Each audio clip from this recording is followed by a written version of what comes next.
Would you let a goblin drink your blood for money? In Indonesia and Malaysia, there is a form of black magic said to guarantee wealth.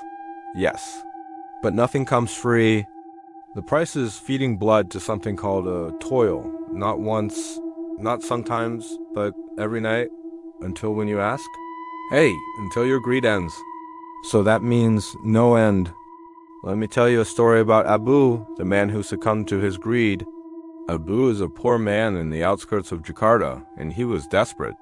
He remembered the story of the Toyol from the villagers, who had mysteriously lost her money. It happened when she was a child, back in her old village. The story was about a man who met the shaman and suddenly become rich. Abu was shocked. He believed it was his chance as well. He traveled to an almost desolated fishing village and visited the shaman, who was famous for black magic.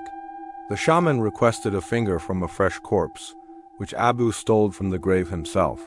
He returned home with a toyol on the same night. It looked like a small, green, bald child with red eyes. The deal was simple. Every night it would drink blood from his big toe.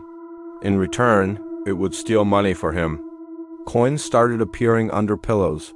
Notes slipped into drawers. At first, Abu cried with relief. Then he laughed and the last shred of guilt left him as his greed grew.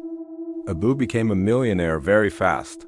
He never thought money can come to him faster than he imagined, without him needing to lift a finger.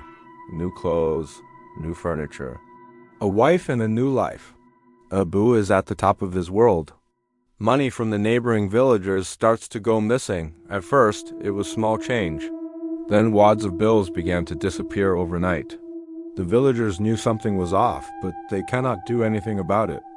His new gained wealth brings him new opportunities. He is now friends with important people. With nobody being able to stop his money from growing, Abu feels powerful, untouchable.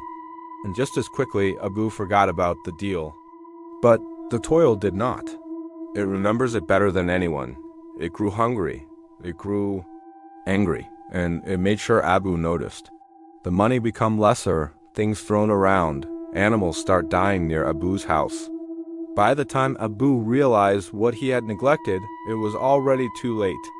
He woke up one night to a scratching sound coming from inside his ribcage. The last thing he saw was the angry, smirking face of the toyol.